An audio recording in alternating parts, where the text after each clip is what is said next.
收看江苏卫视《非诚勿扰》，有请主持人孟非。欢迎大家，欢迎黄澜老师、陈明老师。《非诚勿扰》由港荣蒸蛋糕特约播出。港荣蒸蛋糕，我对你是真的。港荣蒸蛋糕好吃不上火。我们的奖励规定是，男女嘉宾牵手成功之后，都将获得由港荣蒸蛋糕提供的浪漫海岛之旅。港荣蒸蛋糕，我对你是真的。港荣蒸蛋糕好吃不上火。上父母牵线，帮孩子寻觅一段好姻缘。海量优质资源，真实相亲平台，超1000万用户信赖。父母牵线，中国家长的放心之选。想要征婚相亲交友的朋友，或者希望来到现场参与节目录制的观众，都可以通过下载爱荔枝 APP 搜索“非诚勿扰”报名，也可以通过父母牵线小程序或者发送邮件到非诚勿扰官方邮箱 fcwr@gstv.com 报名参加节目，还可以拨打江苏卫视幸福热线025960088来到非诚勿扰的舞台。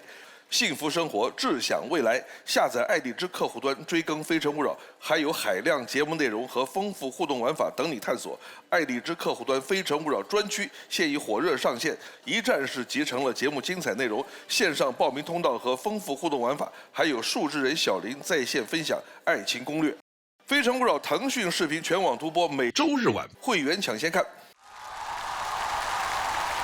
有请今晚24位美丽的单身女生。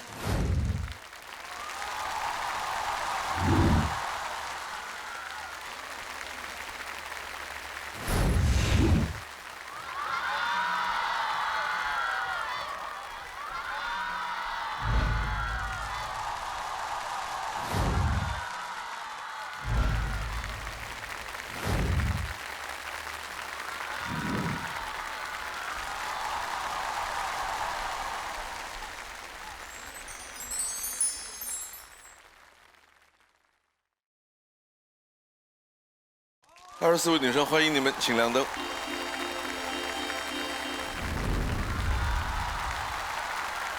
欢迎小林同学。大家好呀，我是小林，请各位做好准备，查收今晚的心动信号吧。有请1号男嘉宾。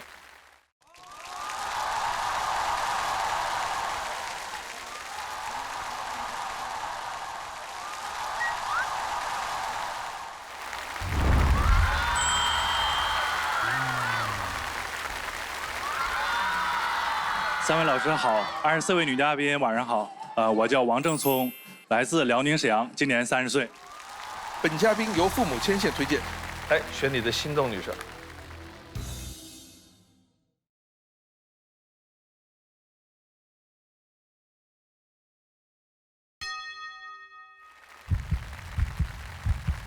小林，1号男嘉宾，你推荐哪一位？王正聪的首轮自推女生是10号女生蔡依萍，28岁，现居福州，餐厅合伙人，是个可爱甜美的女生，请你们彼此多多关注，也许会成为浪漫甜蜜的一对。港荣蒸蛋糕好吃不上火，爱之请回答。您的愿望是？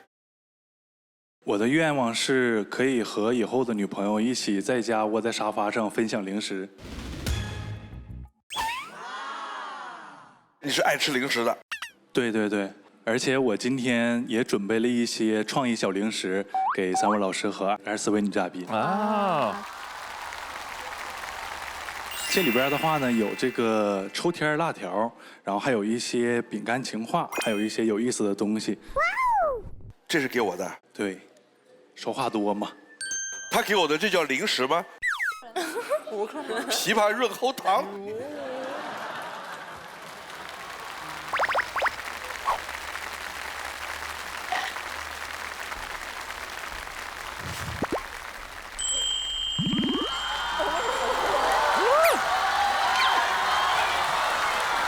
蔡依萍拿到的是什么？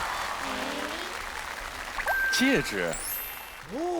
来，有没有女生要分享一下你们拿到的是什么？邵之怡。我拿了一个这个辣千瑶，然后上面写的是事事如意，很好的这个愿望，谢谢。11号。就刚开始我以为这是一个薯片，结果我打开过后，哦，是一朵花。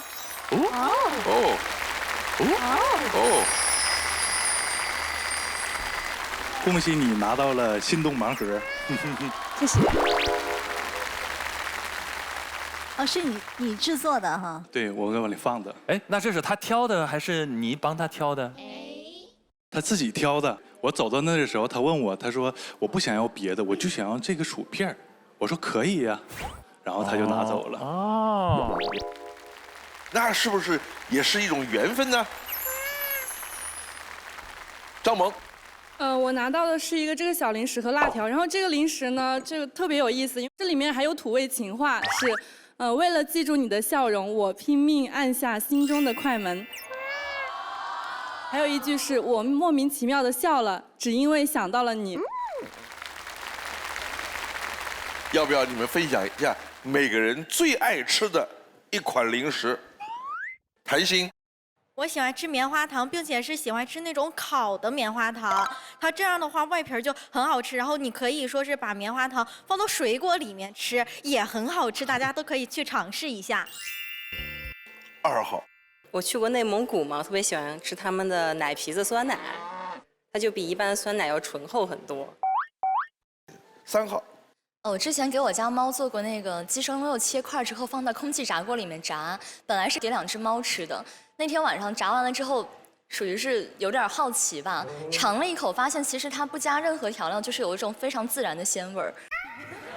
它这个已经超出零食的范畴了。你喜欢吃什么？小当家。小当家是什么？干脆面。哦，干脆面。干脆面。小浣熊吗？我们那个时代可能是小浣熊。你小时候是不是要集齐多少款那个什么卡片、水浒卡呀这些？看片子。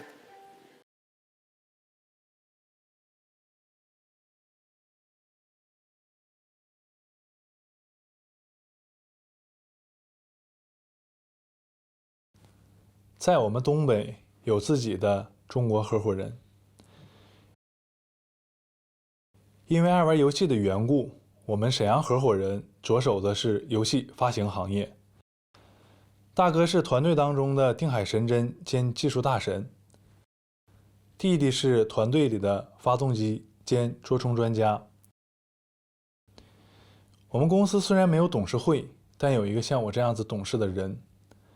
我叫王正聪，是整个团队当中通透、洒脱的润滑剂，负责与客户谈判，偶尔还要负责兄弟俩的矛盾调解。所以说，开公司还是得3人成团。我的工作还有一块重要的内容，就是面试员工。从公司创立到现在，所有的员工都是我来负责面试的。而我招人最看重的不是能力，而是情商、眼力劲儿和亲和力。我曾经遇到过一位特别的应聘者，是一位52岁的大哥，我对他非常感兴趣。都说合伙创业，1年合伙，2年红火，3年散伙。我们已经撑过了5年，希望以后越来越好。工作之余，我喜欢唱歌、跳舞，看百家讲坛，一看就是10年。并且从历史故事当中学习到了相处之道。我是一个比较懂得感恩的人，我也会记得每个人的好，忘记每次的不愉快。因为心怀记恨，不光是和别人过不去，也是跟自己过不去。你愿意做我未来的合伙人吗？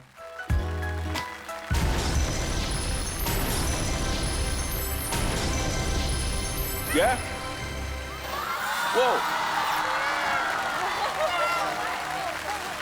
哦，哇，石起爆灯，第一次。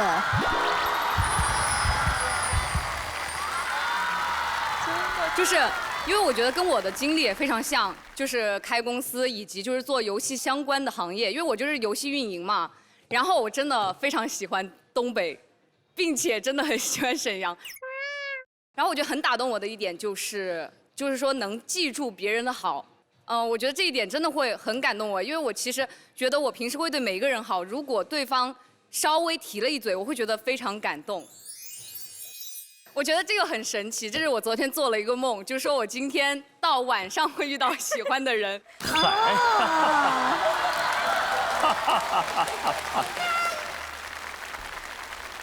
就是大家认识我这么久了，也知道我是一个莫名其妙的人，就是很神奇。所以我觉得我居然都做了这个梦了，然后男嘉宾也在第一时间出现了，了解之后才能知道到底合不合适，所以我拍了。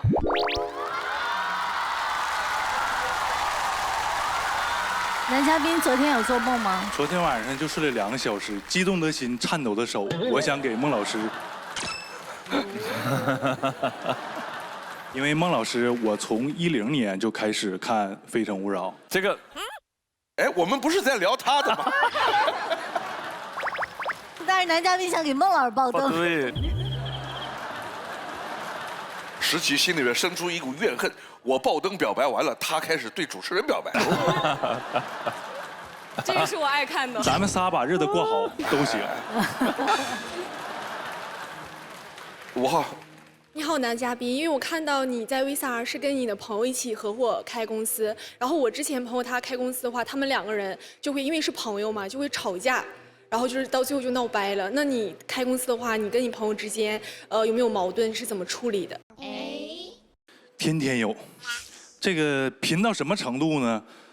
前一天晚上吃完饭的时候还是哥仨好呢，第2天早上起来了，这哥俩就干。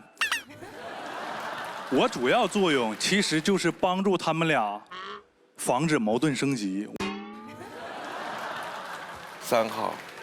你提到你是做游戏公司的，所以我想问一下，你们公司主做的是什么项目？然后你自己有没有什么比较感兴趣的游戏类型可以分享给我们呢？因为我也是一个很爱打游戏的人。公司做的是发行业务啊，正常来讲应该是研发发行渠道这么一个流程。然后我们属于是就是既有上游也有下游。我可能就是个人比较喜欢玩王者荣耀。至于其他别的游戏，就是玩的不多。然后如果说你要是想玩什么游戏的话，我就是建议你玩点那种消消乐，这种不太费脑子。我会玩一些很低质的，比如说抓大鹅。然后抓大鹅，你的机会抓完了之后，像我这种不舍得花钱，就得过12点，你就可以继续玩。这个抓大鹅在游戏的世界里边。差不多我估摸着相当于幼儿园中班。那我玩俄罗斯方块呢？幼儿园小班。但是俄罗斯方块它是国际赛事，非常非常的难玩。有比赛啊？对，而且它的世界纪录保持者也是非常厉害的，就是连续好几年一直都能达到最高分。百家讲坛，你最喜欢听谁讲的哪些内容？你是不是喜欢苏轼？对，他们兄弟2人。对对对，因为我也有一个堂哥，但是我不希望你跟你堂哥的那个命运像他俩那么悲催。人家总结苏轼和苏辙2个人，苏轼就是闯祸想弟弟，闯祸想弟弟，那个弟弟呢就是升官捞哥哥，升官捞哥哥。大家最熟悉的那首诗。明月几时有，把酒问青天。这首诗还有2句，叫丙辰中秋，欢饮达旦，大醉作此篇，兼怀子由。那个子由就是他弟弟。你看写了个千里共婵娟，是为他弟弟写的。对，苏东坡在中国文化史上是独一无二的存在。他不仅是诗词、文章、书法、绘画。他还会搞工程，西湖啊也是他给他搞的，还是美食家，东坡肉、东坡鱼、东坡肘子。他还有很多很多的这种能力。你有没有想，如果有可能的话，穿越回去见到他，你想问点什么？我其实很想知道这位唐宋八大家之首是如何看待自己眼中的亲弟弟的。小林，帮他实现一下。子由啊，是无胞弟，亦是无挚友，才华横溢，品性高洁，与吾情谊深厚，实乃吾人生之幸。吾与子由仕途多舛，然兄弟相携，但愿人长久，千里共婵娟此句，乃吾对子由思念祝福之深蕴也。那我今天能不能牵手成功？哈哈，此乃私事，吾难以断言。然依吾之见，若君心怀诚意，自当有牵手之缘。今日是吉日，或有佳音。哎呀，昨有佳梦，今有佳音。你们想穿越回古代，有没有想要对话的人？石琪，我要穿越回去跟秦始皇说，我要给他拿着世界地图给他看。秦始皇活着还能长城再修1万里。是的。网上是这么说的，他要有可能跟秦始皇对话说：世界的地图这么大，你为什么不能再努力把它都统一起来？我们就不要学英语了。你要回古代去找谁吗？呀？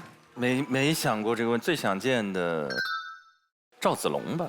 嗯，为什么？我想见一个战将啊，因为他的经历或者历史是无法想象和无法涉足的部分。我要回去的话，我想去见见李清照。我觉得他非常有才华。问他离婚以后的生活。对，我特别感兴趣，就是听说他后来遇到了一个渣男，我想劝解他一下。看下一条。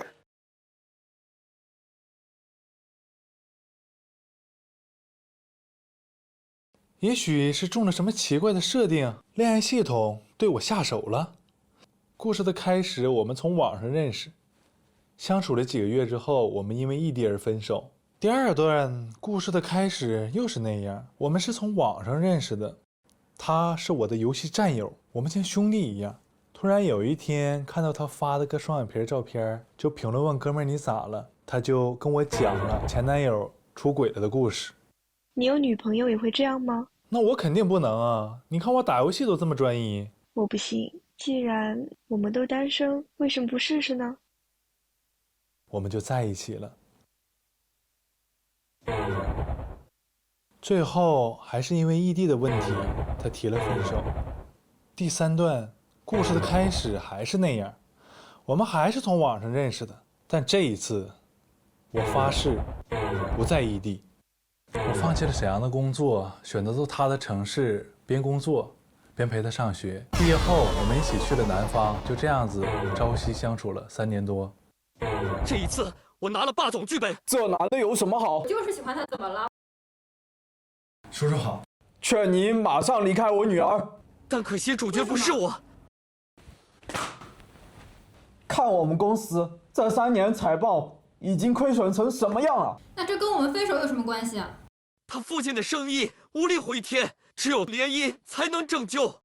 你想要让这个家毁了吗？叔叔，我可以为我们这个家努力奋斗的。就凭你也配？你们俩永远不可能！给我走！爸，为了家族的未来，他父亲不惜一切的拆散我们。别让这男的再出现在我女儿面前。他飞越了大半个中国，为了见我一面，也是我们人生当中见的最后一面，算是最后的告别吧。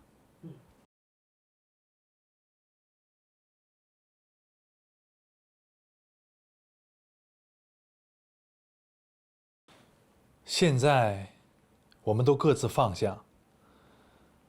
可能是我和那个他缘分没到吧。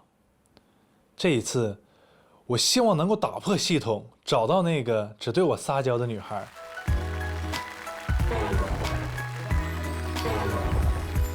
邵之怡，你好，男嘉宾，请问你第1段和第2段感情女朋友都是能够很经常陪你打游戏的吗？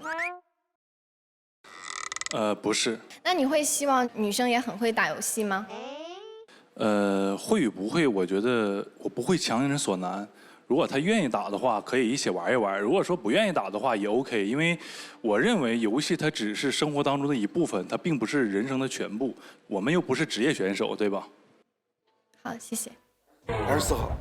我想问一下男嘉宾，你和你的就是前几任女朋友是在网上认识的，然后是在网上就是直接确定要跟她谈恋爱了吗？还是说你们线下有见过面有聊一下那种？对，肯定是线下先见过面聊过天儿。然后当时是都接受可以异地了，然后才在一起的是吗？啊，对，那个时候年纪小，觉得所爱隔山海，山海皆可平。那你现在还有这种认同吗？还是？如果说吧，这个2个人如果真的是双向奔赴的话，我不介意举家搬迁，啊，我把我爸我妈都带上，咱一起生活，在哪儿都可以。他是怎么突然启动成这个模式的？哎，3号。男嘉宾你好，我刚刚想问一个问题哈，因为你是谈了2段网恋，对不对？我只听到了因为异地而分开，我想听一下你分手的具体原因。前面2段呢，就是因为一个是有距离，2一个2个人长时间不见面，其实，你发再多的短信，你心的距离也没有更近1分。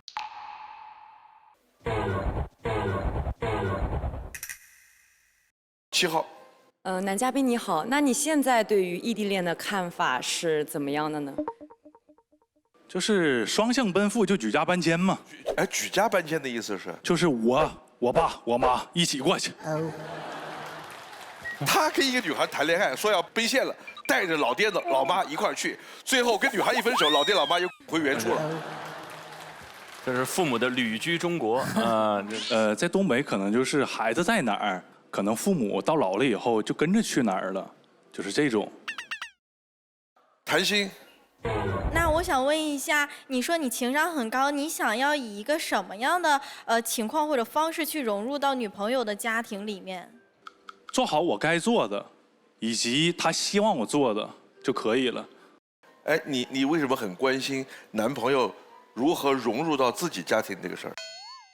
因为我听他刚刚问的，说是他可以带着他的父母一起生活嘛，这个其实也是我以后就很希望的一个事情。那如果带着一起生活的话，你想要2方是怎么去相处呢？对呀。你放心，我的奶奶是1930年出生，我奶奶96岁，然后我能跟她一直聊天聊很长很长时间，从3岁的，只要他能说话，一直到90的，我都能跟他聊。所以你提到的说怎么融入对方女方的这种父母啊，你放心，都可以的。因为我不是很希望说是对方来了之后就是我们的一个接触，他总把他自己当成一个外人。我也很希望他能融入到我们家里面，就是给我妈也当个亲妈的这个样子。你怎么对你亲妈的态度，你自己没点数吗？你想想。你只要拿你对你妈的态度对你婆婆你试试，一听就是没怎么结过婚的人。最后一个问题，5号。我看男嘉宾的 VCR 都是从网上认识的新的女生，就是没有其他的社交途径去认识新的女生，所以你是比较属于宅一点的，就是比较窝在家里打游戏，还是说会有其他的兴趣爱好？我算是半个工作狂，以前，所以2点一线。除了家里，可能就是公司，没有那么多的时间。尤其是在公司高速发展的这个期间，你作为商务对外的这个负责人，你没有那么多的时间去处理自己的私事。而且我也要对我另外的2位合作伙伴负责，我们毕竟是共同承担责任。好，谢谢。现在留灯的是5号、7号、19号、20号、24号，除了19号之外，留1盏灯。上旬灭掉3盏灯回来。哇！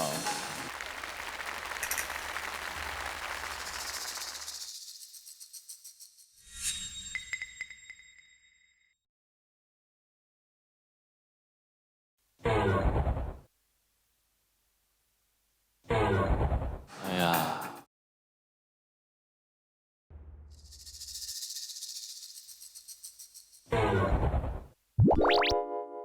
有请5号、19号。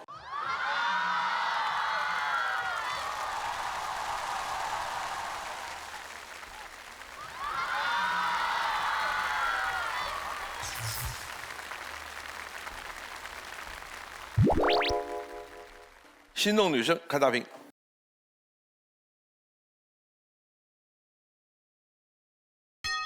21号。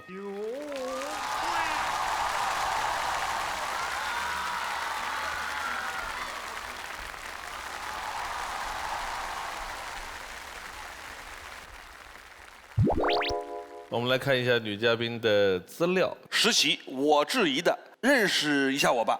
倔强的我，你选一个。认识一下我吧。嘿，我是17，该怎么介绍我呢？说不清我具体是什么风格，也说不清我具体有哪些兴趣爱好。我能说清的是，作为一个 ENFP， 我是一个非常有趣，对世界万事万物都好奇、都感兴趣的人。我能接受过任何一种生活，吃习惯任何一种口味。如果你走进我的生活，出门无论你想做任何事，还是安安静静的在家各自看一整天书，打一天游戏，我都会陪着你。我能够第一时间想到的情话是，我愿意一直陪伴你，接住你的所有情绪。一个人活了多少辈子？这个什么都会。活人感拉满。朱静，理想的他，钟爱的娱乐，我的脾气。钟爱的娱乐。Hello， 大家好，这是工作时的我，但当我休息的时候，我喜欢和朋友一起去打游戏，和朋友出去玩，各种拍，照片视频一个不落。我还喜欢吃，探索各种美食。到了冬天，我还喜欢去滑雪，又菜又爱玩，这就是我的休息日。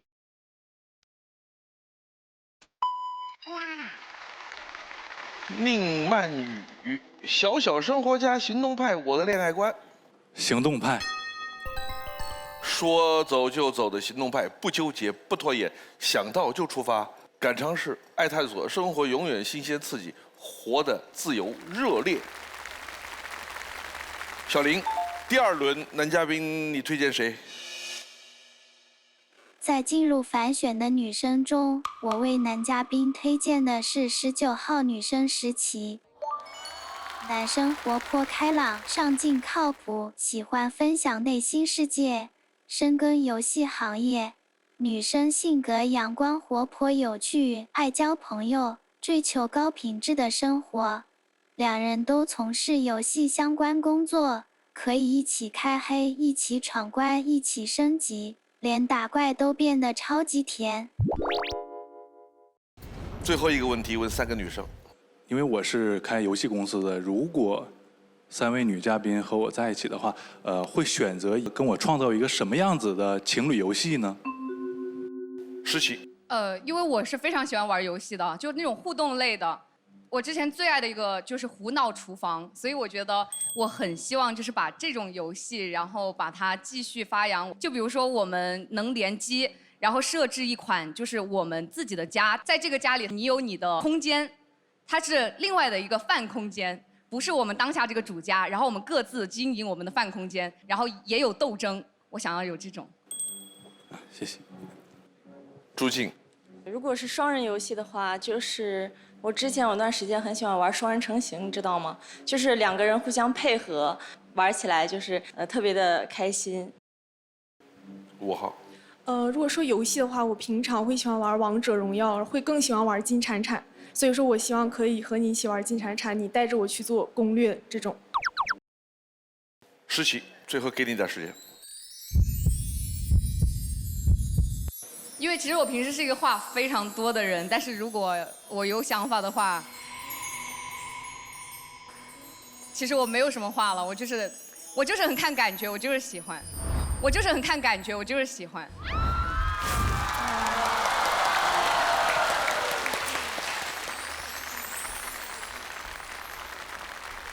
要做最后的决定了，选心动女生有可能被拒绝，你自己会怎样？另外2个女生你可以牵手其中一个。想清楚，你的决定是。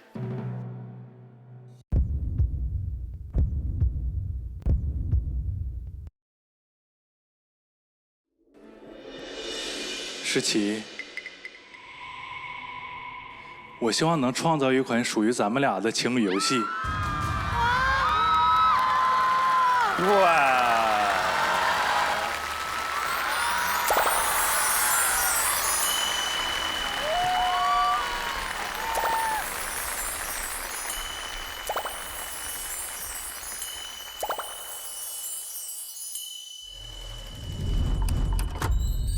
我叫石琪，我是一个来自湖南通道的侗族女孩，今年25岁。我是一个胆子非常大的，会抓蛇。你会抓蛇？因为我爬树也很厉害，我的举重也很厉害啊！我有了，啪一下，然后漂到他的面前，我说别搞，这是我的人，这是我的人。他要生活在原始社会，估计我们这儿都死绝了，他还能活下来。其实我是小提琴声。啊，我的胡子哥。没有他不会的事儿。她是个宝藏女孩，她挖着她还能有事儿。无论特别好还是就只是说打了个照面，我都会觉得，如果你幸福，我会比你先流泪，真的会。就是如果你真的很喜欢他，什么样子你都觉得很喜欢。我觉得这个很神奇，这是我昨天做了一个梦，就是说我今天到晚上会遇到喜欢的人。其实我没有什么话了，我就是很看感觉，我就是喜欢。石琪，我希望能创造一款属于咱们俩的情侣游戏。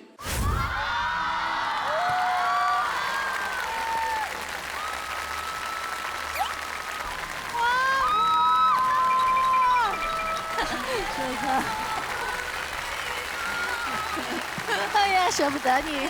那我再也不来了。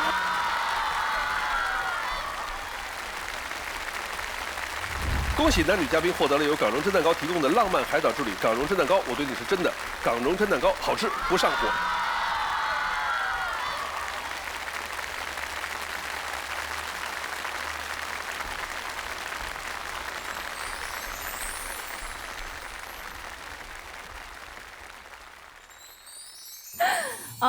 就是其实我还没有感觉我真的牵手成功了，因为我真的在这个节目很久了。哇，我觉得这个感觉蛮奇妙的，就是我真的没有反应过来。男嘉宾给我的第一印象就是我觉得他很舒服，他一开始提出来的第一个点，互相分享喜欢的零食，我觉得这个是一个非常爱生活的人能说出来的话。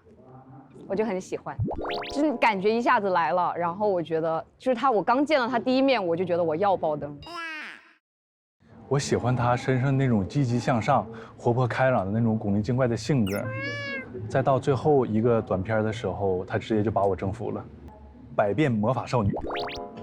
我真的非常喜欢沈阳的美食。好啊，到时候我带你去沈阳吃沈阳鸡架。好。港荣蒸蛋糕，我对你是真的，让我们一起出发吧！好，谭鑫，你发表一下获奖感言吧。你的 CP 走了。其实我还挺舍不得他的，但是我觉得我们相处这么久以来，我觉得我也是第一次看到他这么去喜欢一个人，她就是一个很直白的一个小女孩，她喜欢别人，她就直接去表达这个样子。我也希望他们以后说可以有后续这个样子吧。我其实还挺期待他和石琪两个在上面的，这多好玩。但是我看刚刚谭鑫是喜欢那个男生，然后男生走过去的时候，谭鑫眼睛里还有光，但是石琪在旁边看着呢，她也没有嫉妒。就是真的好姐妹之间，好姐妹。但我觉得石琪走还有点挺舍不得她的哈，带给我们很多欢乐。祝他们幸福吧。《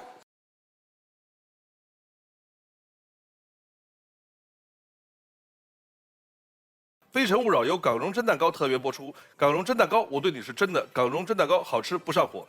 有请下一位男嘉宾。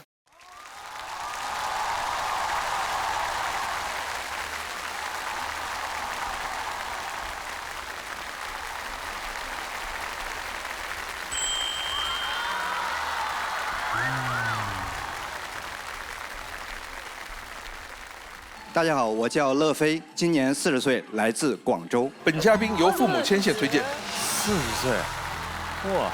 来选你的心动女生。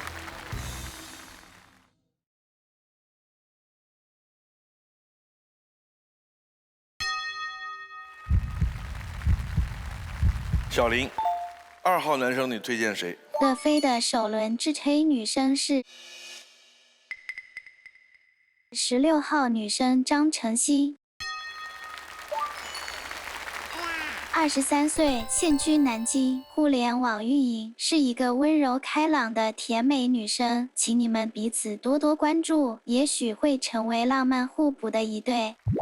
港荣蒸蛋糕好吃不上火，爱之请回答。您的愿望是？我的愿望是希望和喜欢的女生一起玩 AI 视频。AI 视频，哦，你想不想跟苏东坡聊两句？他还在线上呢。因为平时很喜欢分享，比如说朋友圈，我每天会日更，然后也会喜欢写一些东西，自己的感想感悟。特别是今年春节的时候，这个 AI 技术得到一个突飞猛进的一个变化，我就很快的学会了这个 AI 技术怎么样去做好玩的视频。比如说我家是武汉的，我会没有去黄鹤楼，我就在家想，我此刻我要站在黄鹤楼上看一看长江大桥，然后我就把这个视频做出来了。比如说我今天第一次来南京，我没有去过梧桐大道，我就想一想，如果站在梧桐大道是什么样的一种感受，我把它做成那个提示词，然后就生成这样的一个视频，就已经展现出，哎，我已经去过这个地方了。哦，风雨梧桐，心向安宁，慢下来才是生活的答案。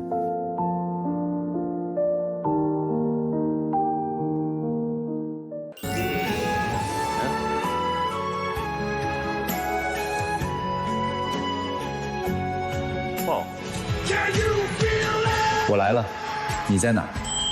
哦，这是男嘉宾自己做的。对，这个就是我没来之前，我想象一下，如果要去，我展示一下这个视频应该怎么做，就这样做出来了。啊，他突然提示了我一个问题，你去看那些女孩们的朋友圈，现在女生那么爱旅行，对女孩来说最重要的一件事情就是拍照。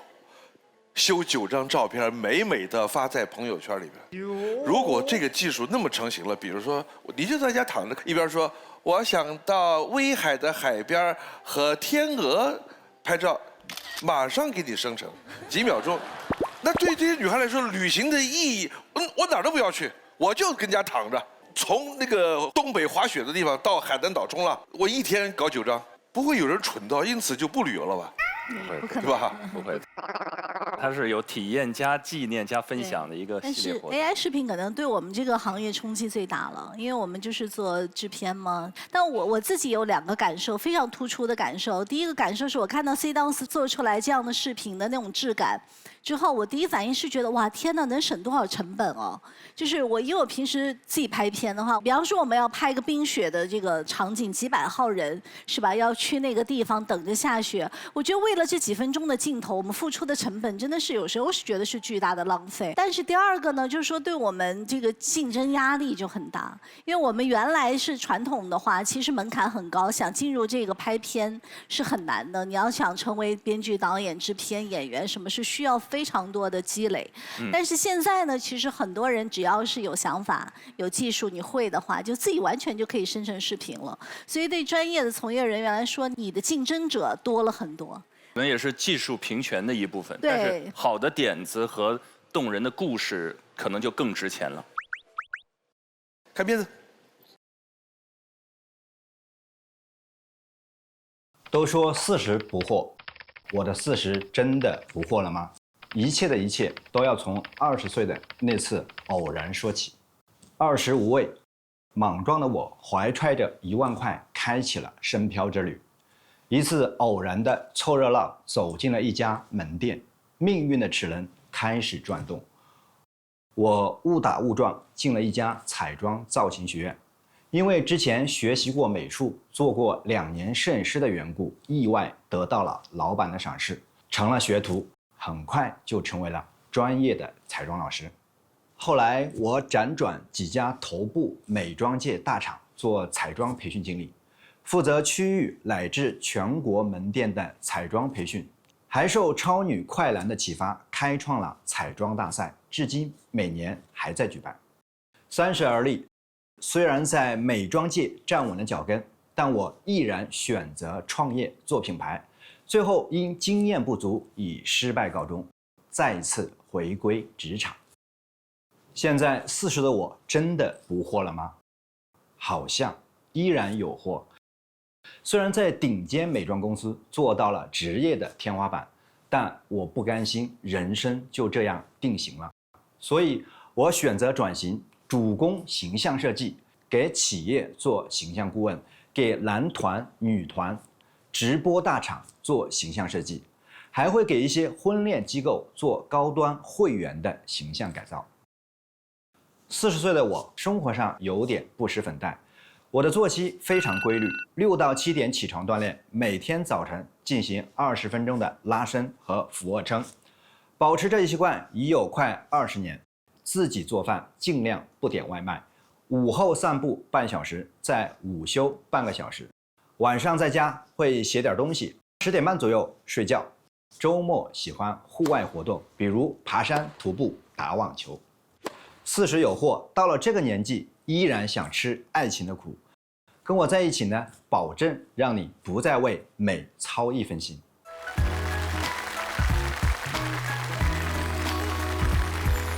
女生平常不化妆就不出门的有没有这种女生？16号。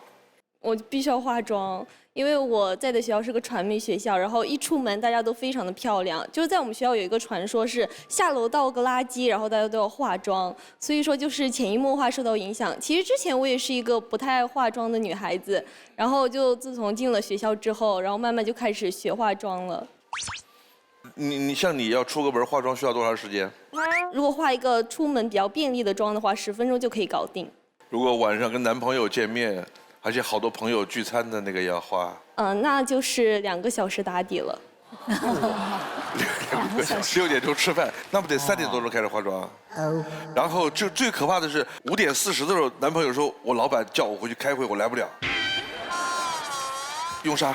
男嘉宾你好，你在 VCR 里面说你就是在做这个造型这方面嘛？那你今天这一身是自己搭的吗？还有你的妆容什么的？这个其实呢，我觉得想跟大家分享一下，因为我本来从事这个行业，经常是帮别人设计形象，帮别人打造形象。然后我今天来了《非诚勿扰》，我觉得我有这个福利，有这个待遇，就享受一下我们《非诚勿扰》节目组的化妆师服装搭配师来为我服务，我觉得挺享受的。还满意吗？挺满意的。你们想象一下，如果你们的男朋友比你们更会化妆，这种体验感受，你们想象一下。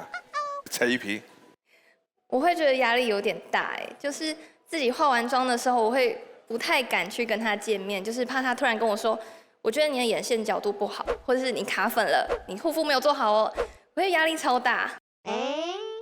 好，这个问题其实我之前也遇到过一些，就有些女生可能说一听到我的职业会觉得有压力，甚至觉得没有安全感，因为我接触的女性比较多，对我这个职业有一定的偏见。那刚才这位女嘉宾讲到了，这个其实在我20多岁的时候，可能有这样的一个职业病存在，就会主动的说，哎，你这个没画好，那个没画好。但是我觉得，以我现在的一个阅历和工作经验，我只会说，哎，你今天眉毛画的挺好的，我一定会找到你画的最好的那个点，给予你一个比较肯定的信号，认可对方的这种感受，以及尊重对方的一些行为跟偏好，这个是我现在的一个状态。4号。男嘉宾你好，我相信你是专业的造型搭配师。我比较好奇，说日常生活里你会比较在意外界对你形象的评价吗？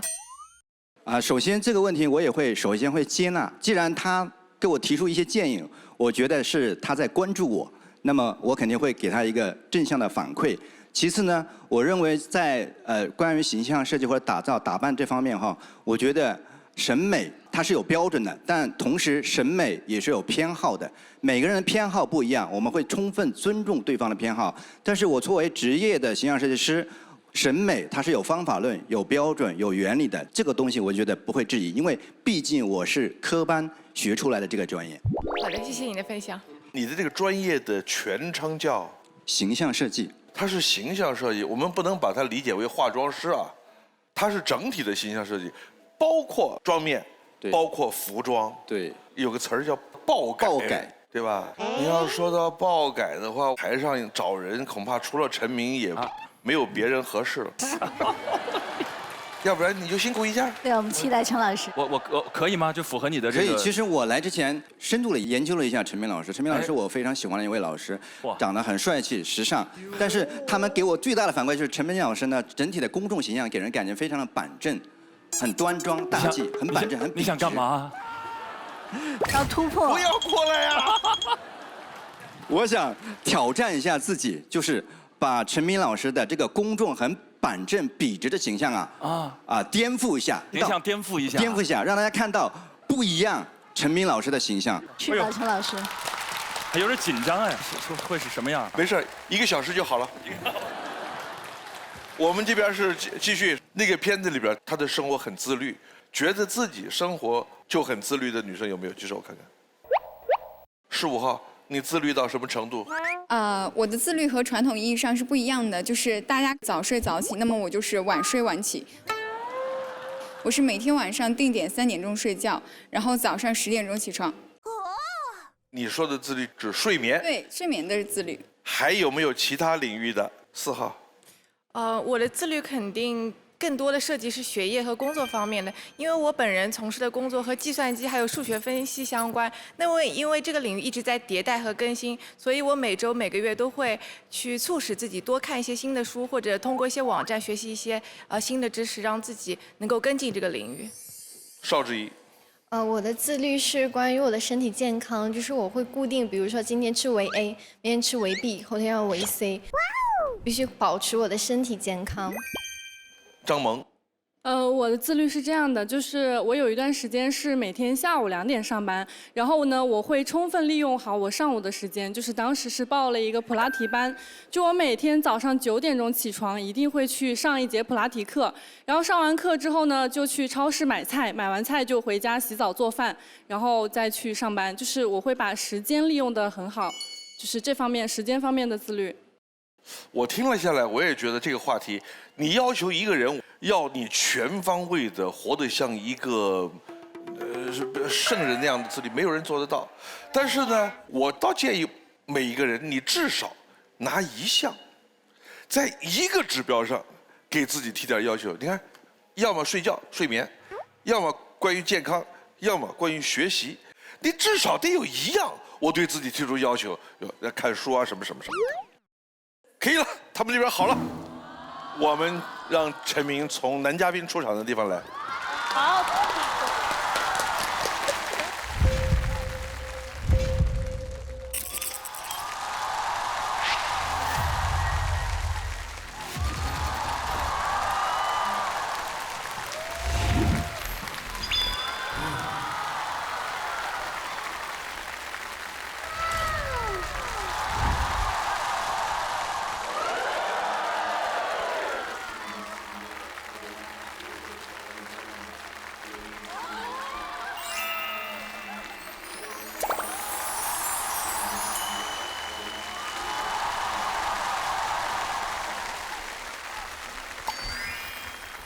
来，我们让本人发表一下获奖感言。刚开始有点手足无措，因为我其实之前穿的也是一身黑色，但是这个其实是一层薄纱，可能里面本来没有这个打底的预设。这是有点镂空的羽毛。对，我觉得如果就是你把里面脱掉，然后露一点点肉的那种透明，我觉得就。是吗？其实我之前的建议，见他里面不要穿，露出他的8块腹肌，这个更好。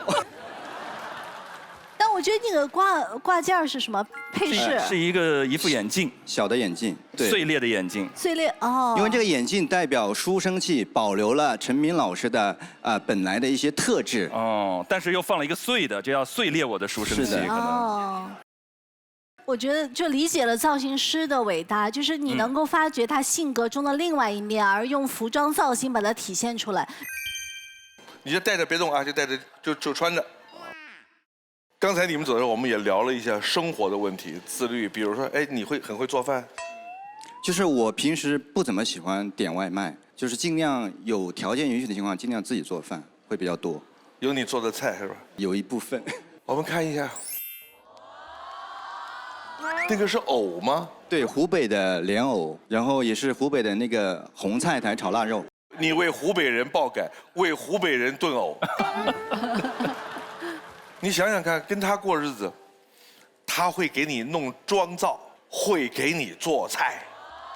但其实我今年回武汉过年，我姐就调侃我说，这么多年我这个厨艺没什么进步，原因是什么呢？原因是我自己做饭自己吃，没有反馈，所以厨艺没什么进步。就看今天有什么结果了啊！看下条片子。我一共谈了5段恋爱，印象最深的是差点结婚的那一段。当时谈了2、3年，但是我正在创业的动荡期，工作很忙，也没有买房。他家人觉得不稳定，就劝分了。回观这5段感情，我这些女朋友对我的改变其实是非常小，反而我对他们的改变倒是挺大的。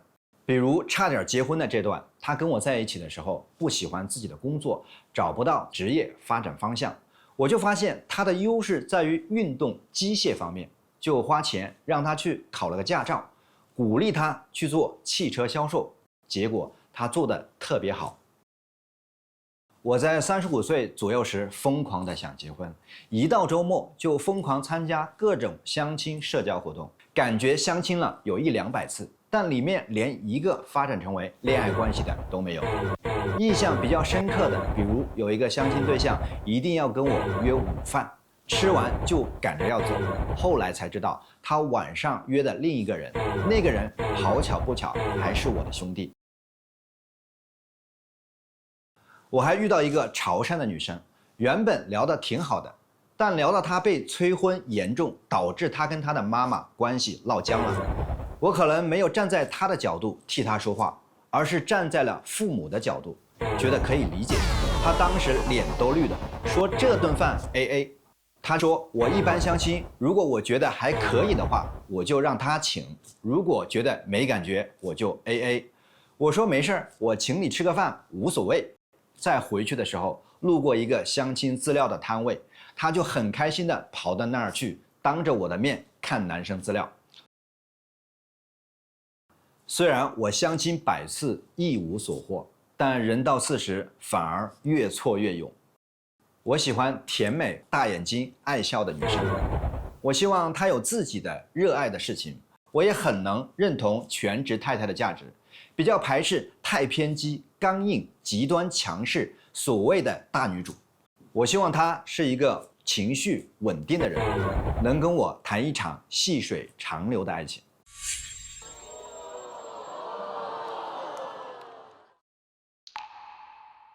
喂，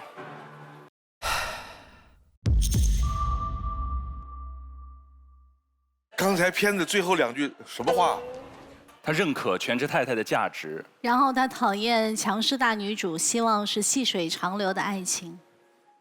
我在想，刚才您说的这段话，就相亲100次，很多时候我们觉得没有遇到人是可能是接触面比较小，但是接触面很大，一无所获呢，大家有没有觉得有自己的问题呢？就大家会有个疑问。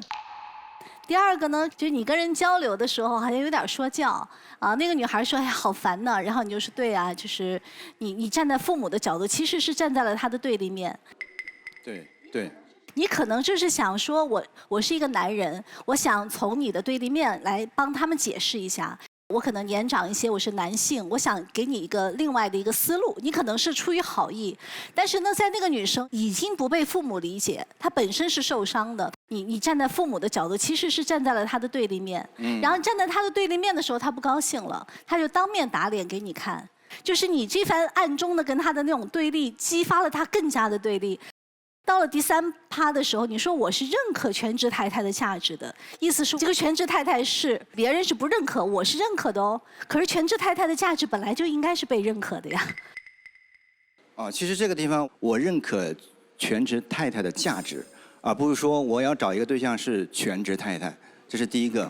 第二个，我所说的全职太呢，其实所谓的大男子主义，他是不认可一个全职太太做家务没有收入的这种价值感是没有得到认同的。我反而认同就是哪怕他创造的不是所谓的经济收入，但是他的价值是得到尊重和认可的这个全职太太。这个地方可能在片子里面不是表达得很清楚啊。可能有一点女生会不太舒服，就是你刚才说的那个被催婚的女孩，他替那个女孩的妈那个角度说了2句话。以现在的年轻人，你到网上去看看，相亲次数过100，这不是一个很稀罕的事儿，多的是。但是我刚才听了一下他刚才那个经历，包括黄澜的分析，我觉得有道理。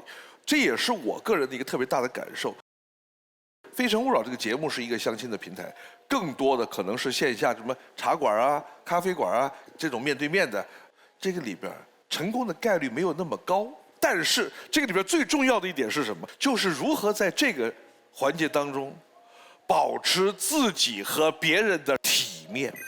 需要我们表现出教养、理性，或者说那种体面的，是没有看上对方。这个时候2个人的对话就需要教养，就需要体面。对啊，所以我在想啊，就是没有人喜欢那种不体面，对啊，可大家来相亲都是希望找一份缘分，那怎么就会谈着谈着就让大家都生气起来了呢？对，我们会倒推一下。在那个过程中，其实那个男生不是恶意的，一定要去跟他对着干。但是你的那个模式也展现了你的特点，就是在这种情况下，你比较喜欢扮演一个相对的有权威的那个男生的那个心态，就没有完全站在跟他平等的角度去理解他，没有在情绪上去对接他，而是在给他讲道理。好的，谢谢，学到了。其实这个很难的。怎么做呀？他跟你抱怨说：“我妈特别烦，老是比我说一下，我就想了几百次，烦得要命。”你顺着他说：“是你妈这种人最讨厌。”我跟你说，像你妈这种人，我见了我也烦得要命。他能打你，我跟你说。加入啊，加入。开玩笑，开玩笑。好，再见。好，谢谢。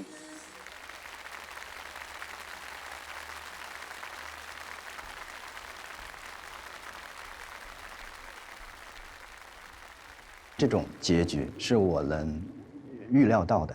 我觉得今天黄澜老师跟我分析的非常的透彻，我觉得这个在接下来时间呢，我肯定会尽量的避免更多的这种说教感，而是呢多做一些跟对方有这种共鸣感的对话方式。大家好，我叫乐飞，来自广州，今年40岁。我是一个追求事业和生活平衡的人。如果你也喜欢我这样的，请联系我。有请下一位男嘉宾。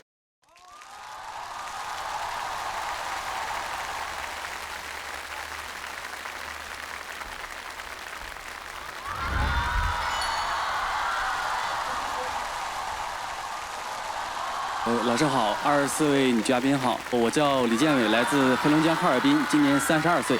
本嘉宾由父母牵线推荐，来选你的心动女生。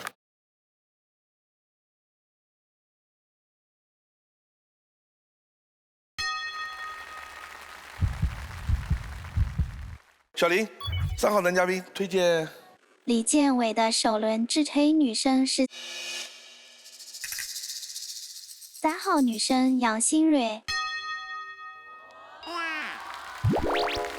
，23岁，现居杭州，艺考教师，是个冰雪聪颖、追求上进的女生，请你们彼此多多关注，也许会成为互相支持、互相依靠的一对。港荣蒸蛋糕好吃不上火，爱之请回答。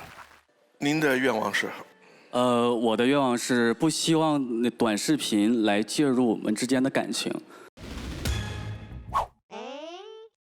这个短视频呢，我感觉挺伤害2个人之间的感情的。2个人之间在相处的过程中，我哪里做的不好了，他会通过短视频来放大我的不好，导致以后呢，他刷的越多的这样的一个短视频。我感觉这种就是特别伤害2个人彼此之间的感情。就是说一个人爱看哪种类型的短视频，也是表明着他自己的某种认知高度。你们看哪种短视频的比较多？愿意分享一下吗？4号。日常生活里我会看各种博主的短视频。那我个人觉得现在短视频会影响我们的感情观，很多博主会有个引导性，说如何让我们去教对方去付出，或者让我们试图从对方的感情里获得更多的东西。但在我个人的观点里，我会认为感情是双向奔赴的，需要双方的关注和付出，才能让感情细水长流。谢谢。我特别同意你们刚才说的这番话。其实现在平台的一种天然的缺陷是什么？那些博主他们表达的观点，根根本不代表他们自己的认知和态度。那个短视频不提供逻辑，不提供思想，只提供什么？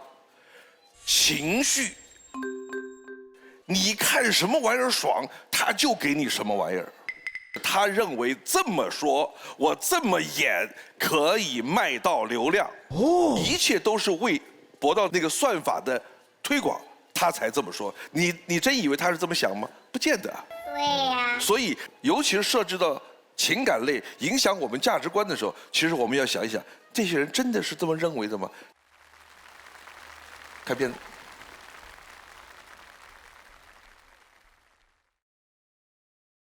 大家好，我叫李建伟，我来《非诚勿扰》的最终目的是找到自己理想中的另一半。一方水养一方土，我的身高185。185，相亲的敲门砖，工作的助力带。上号了吗？我 ID 就叫185。曾经创业失败，被朋友介绍去做如日中天的团播。虽然苦练2个月舞蹈，仍像在做广播体操，但凭借出众的身高，连续2个月呢，获得我们团里最高的人气。但是攻城容易，守城难，老板要求我维护和网友之间的关系，对我来说难上加难。我想听你叫我亲爱的。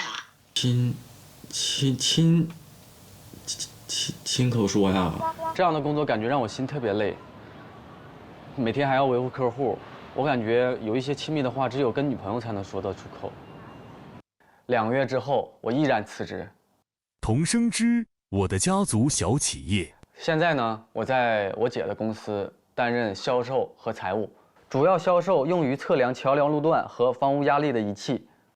因为行业的特殊性，冬天不开工，所以这是一个非常爽的工作。更爽的是在自己家人的公司上班，上班时间自由，大胆开口要提成。女人不用担心我们的相处。我有2个姐，关系呢跟全国的姐弟关系是一样的。从小我就淘，然后总惹我姐生气。可是被人欺负的时候，她们又能站在我的身边为我撑腰。不懂事儿的时候，也和最亲近的人无意间说过重话。跟谁俩说话呢？我不想听了。行了，就你这样，你这辈子你都找不着对象。挂了。从此以后，再也没有惹我姐姐生过气。和姐姐的相处，让我懂得了如何心疼女生。男人不只是胸肌硬，对于东北硬菜，我也手到擒来，保证把你喂饱。以上呢就是我的个人简介。如果你遇到我未来的另一半，记得告诉他，一个185的男人在等他。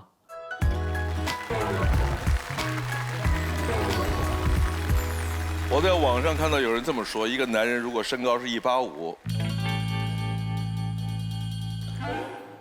他死了以后的墓碑上都要刻上185。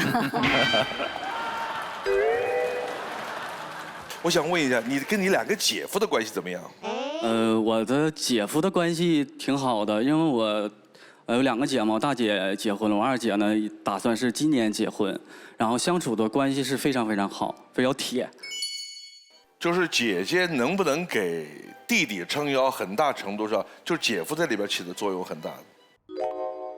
李业静，男嘉宾你好，就是你自己觉得你身上就是比较吸引女生的点，就除了185以外还有什么？我是一个除了身高啊，日常的话也比较自律，然后呢，我也比较喜欢宠物，家里有个狗，退伍之后就开始养，今年也是第9年了，然后也是比较有责任心的这样的一个男生吧，不太喜欢出去玩，休息的时候就是围绕着我的话就是做饭啊、健身呀，然后就遛狗这个样子。他的优势总结一下是身高185，2个姐姐1条狗。3号。男嘉宾你好，我看到你说你在你姐姐的公司工作，对吗？我想问一下，你在其中担任的职务，你觉得算是必须要有，而且非常重要，还是说其实这个职务不由你担任，由其他人担任也可以？这个的话，当然其他人也可以，毕竟就是销售的行业，其实只要是你会说，都可以去做这个行业。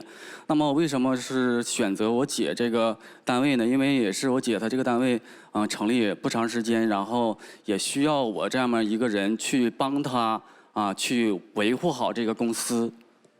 我想问一下，就是可能这个问题会有一点尖锐啊。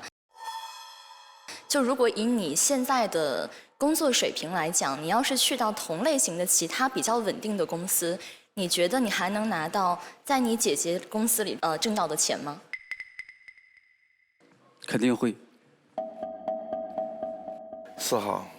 男嘉宾，我有个小问题，因为日常生活里我认识的所有姐姐都比较有责任心，喜欢对自己的弟弟妹妹去传授一点自己感情上、生活上的经验。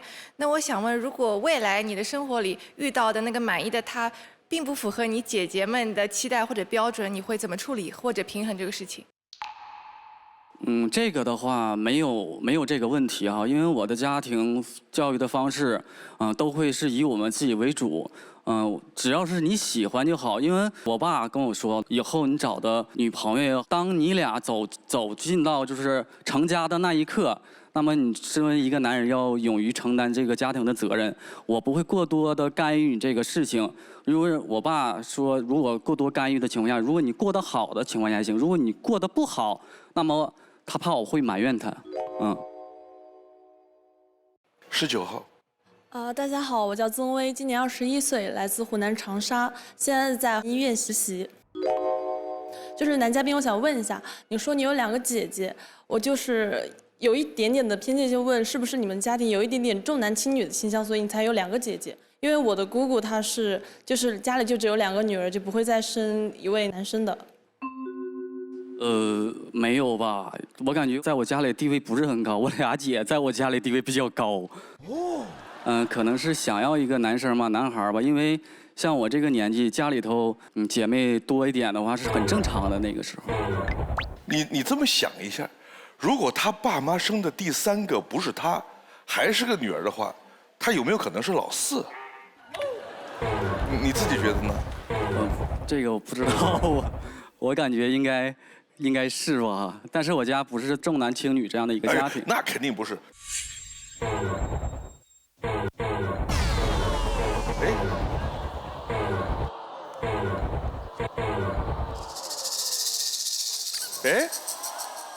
发生什么事儿了？孟老师，你要承担责任。我说什么了？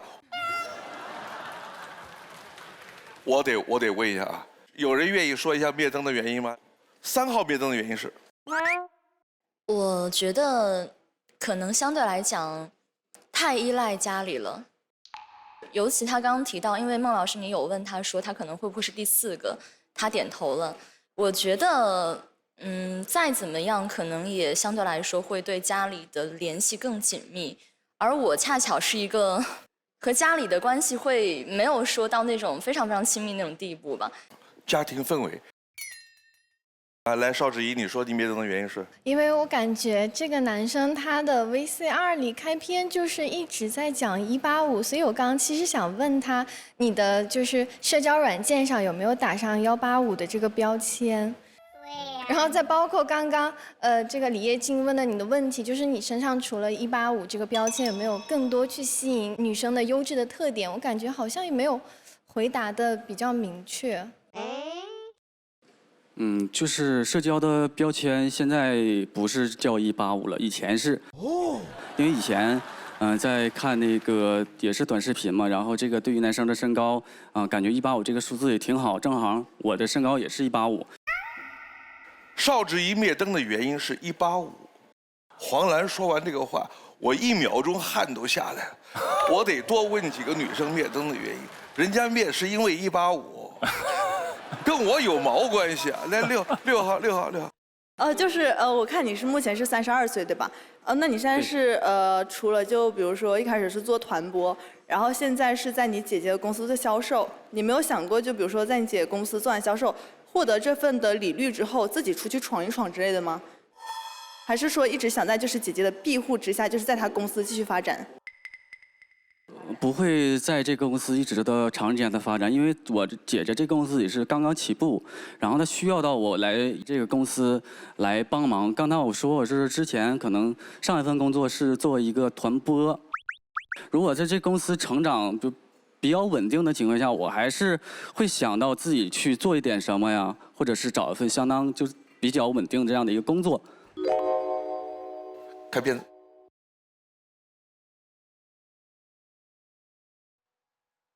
纵使身高185，也还是要吃爱情的苦。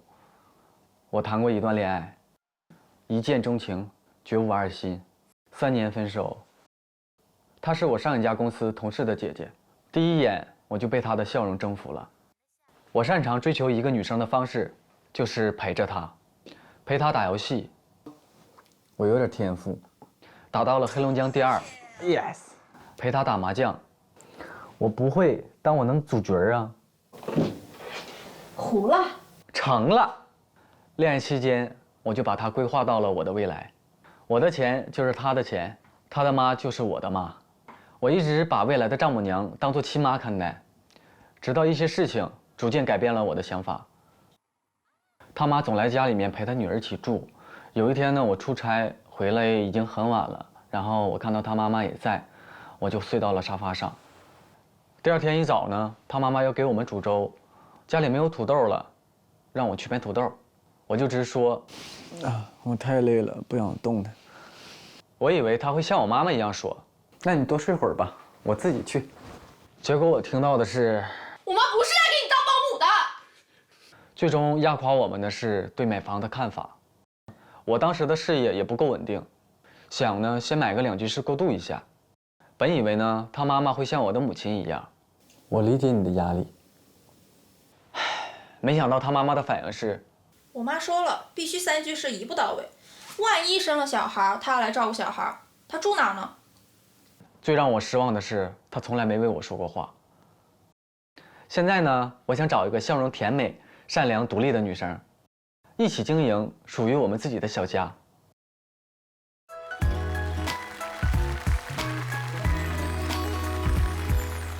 6号，你是一个善良的女孩。是。最后一个问题，你说你喜欢跟女朋友的陪伴方式，就比较是黏在一块儿的意思吗？陪伴的话，就是你喜欢做的任何事，我都愿意去陪伴你，陪着你。就是你是那种要需要天天见面呢，或者是就是让2个人就是黏在一块儿，比如说我想去超市，那宝宝我陪你去啊，就是那种。不是，就是你需要我去我就去。比如说你今天想有自己的独立时间啊，想跟闺蜜啊朋友去单独去相处，那好，我就我也去找我的朋友，然后不会就是特别的依赖那种，只不过是我的女朋友，我的另一半，你想做的任何事儿我可以去陪你做啊。好的，谢谢。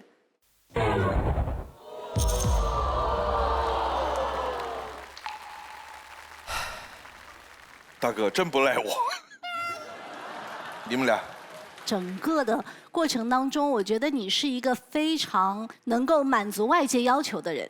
这么说吧，就是在自己去找工作受挫的情况下，姐姐有创业的需求拉着你，你会说我愿意帮姐姐，我愿意跟她在一起。但是至于这个工作我到底喜不喜欢，是不是我这辈子我真心要发展的工作，你都说的很少。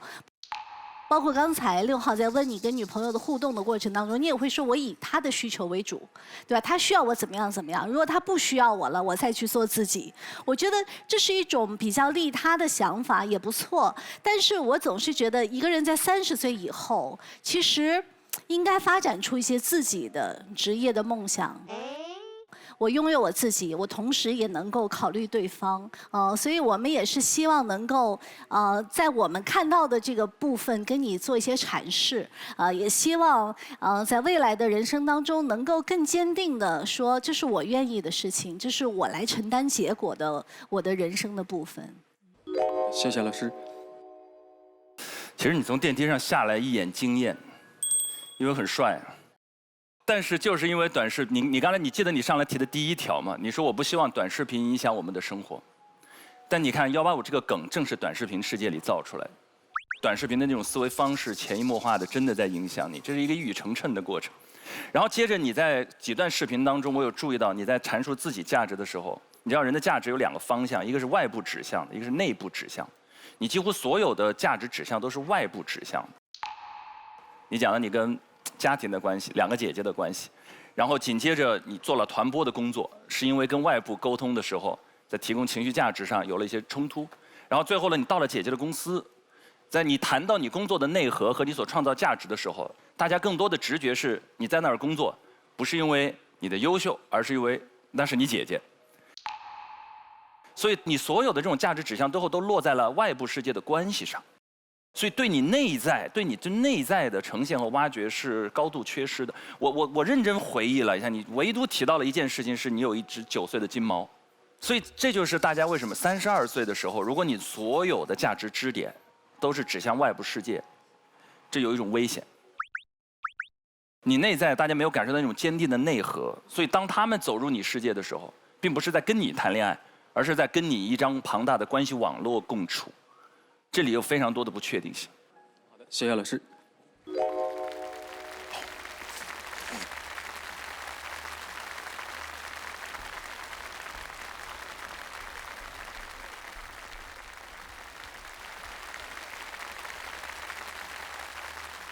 185这个其实就是一个梗啊，然后姐弟之间的关系呢，我感觉不要太在乎这个之间的关系，因为我家里头刚才我说过了，只要自己喜欢就好。根据老师提出来的一些问题啊，包括一些可能存在的一些缺点，肯定会自己慢慢的自修吧，自己慢慢的去成长。我叫李建伟，来自黑龙江哈尔滨。是一个比较外冷内热的这样的一个男生，比较喜欢甜美一点的、温柔一点的女生。如果有喜欢我的话，可以来联系我。感谢港荣震蛋糕特约播出，幸福生活，志享未来。下载爱荔枝客户端追更《非诚勿扰》，还有海量节目内容和丰富互动玩法等你探索。想要征婚、相亲、交友的朋友，或者希望来到现场参与节目录制的观众，都可以通过下载爱荔枝 APP 搜索《非诚勿扰》报名，也可以通过父母牵线小程序，或者发送邮件到非诚勿扰官方邮箱 fcwr@gstv.com 报名参加节目，还可以拨打江苏卫视幸福热线025960088来到非诚勿扰的舞台看节目。欢迎登录荔枝新闻、大蓝鲸、新浪新闻、一点资讯、Zucker 360娱乐了解更多资讯。上微博搜索非诚勿扰参与讨论，分享你的恋爱宝典。上 WiFi 万能钥匙，免费流量用不停，陪您看非诚勿扰，连接你我。欢迎收看下周日晚9点10分播出的《非诚勿扰青春季》，再见。